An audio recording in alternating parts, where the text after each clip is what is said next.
की दुसरी पासून ते 10वी पर्यंत 5वी ते 6वी वगळता ह्या शाळेत शिकलेलं. कारण 5वी 6वी मध्ये नवोदय होतं. माझा नंबर लागला होता. पण काही कारणास्तव माझ्या आईवडिलांनी मला परत त्यांच्या हाताखाली राहून झालं. 8वीत आलो. इथले शिक्षक, इथले सर्व माझे वर्गमित्र, त्यांचा मला चांगला सपोर्ट होता. त्यांच्यामुळे जे आहे ना थोडंफार ते सगळे यांचीच कृती केली.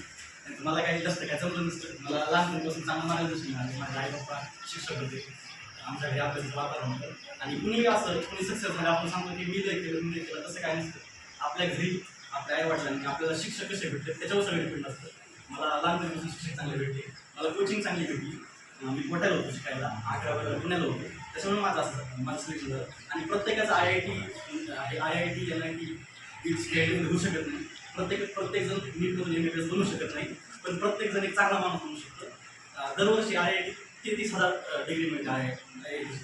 दरवर्षी 80,000 MBBS, BM, MS, BD doctor बनतात. पण आपल्या देशात ते डॉक्टर बनतातच, पण चांगला माणूस बनणं हा त्यापेक्षा जास्त महत्त्वाचं आहे. त्यामुळे मी तुम्हाला सल्ला देईन की चांगला माणूस बना, किंवा धोका देऊ नका, सगळ्यांशी चांगलं वागा एवढंच. आणि तुम्हाला काही करिअर गार्डनचं 10वी नंतर ऑप्शन हेच असतं की 3 आपल्याकडे मेजर ऑप्शन असतं. जास्त करून आपल्याकडे मेडिकलमध्ये देत नव्हतं. कारण आपल्याकडे मेडिकलसाठी नीट आहे. नीटमधून आपण मेडिकलमध्ये जाऊ शकतो. दुसरी इंजिनिअरिंग साईडमध्ये IIT इंजिनिअरिंगमध्ये सगळ्यात टॉप IITला मानलं जातं. IIT नंतर NIT, BITS, VIT, नंतर स्टेट लेवलचे कॉलेज असतात COG. जे स्टेट लेवलचे कॉलेज असतात ते सगळे युनिव्हर्सिटीमधून सिलेक्शन होत असतं. आणि जे नॅशनल लेवलचे कॉलेज असते तर JEE मधून सिलेक्शन होत असतं. माझं IIT नंतर स्वतःची एक एक्झाम असते त्याच्यातून माझं IIT मध्ये सिलेक्शन झालेलं आहे. आणि मी सोबत VIT BTech computer science engineering करत आहे. अजून पुढे ही एक छोटीशी अचिव्हमेंट आहे. अजून पुढे खूप काय करायचं आहे. आणि विचारा तुम्हाला काय तुमचे प्रश्न विचारायचे असेल. मला काय विचारायचे असतील प्रश्न विचारले.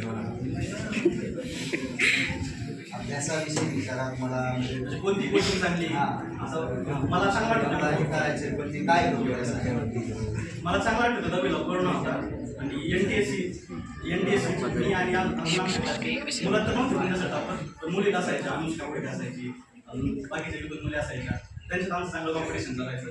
आणि मला चांगलं वाटायचं की 10वीत कोरोना होता आणि सर दररोज आम्हाला NTSCचे ते कोणत्या तरी ग्रुपमध्ये सेंड करायचे. मला ते NTSC चांगले मार्क आले. मला ते NTSCच्या मार्क आल्यामुळे सर मला कोणतेही कोचिंग तिथं गेलो ते मला स्कॉलरशिप द्यायची. त्याच्यामुळे माझी खूप सारी फी वाचली. तशी आम्हाला फीची एवढी कमी तर नव्हती, पण वाचली फी. सरचं विशेष मार्गदर्शन राहिलं माझ्यावर.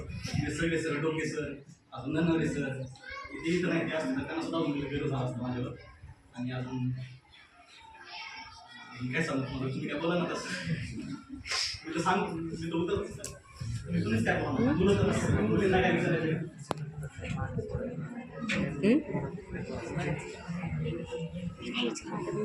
मानसिकता नाही वाटते.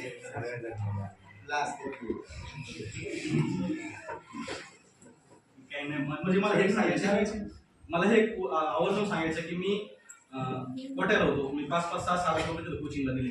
मी आता IITला जाईन, तिथं एकदम टॉपचे प्रोफेसर असते ना मला. पण हे जे शिक्षक होते एवढं त्यांनी फक्त माझ्याच नाही आमच्या सगळ्या वर्गावर त्यांचं चांगलं लक्षात. असे शिक्षक तुम्हाला इथून पुढे कधीच मिळणार नाही, कुठंच नाही मिळणार. तुम्ही आता कुठं पण जा, हे शिक्षक कधीच नाही मिळणार. मला बी कधीच नाही मिळणार. म्हणजे ते गेले ते सगळे दिवस आणि राहिले आता फक्त आठवणी.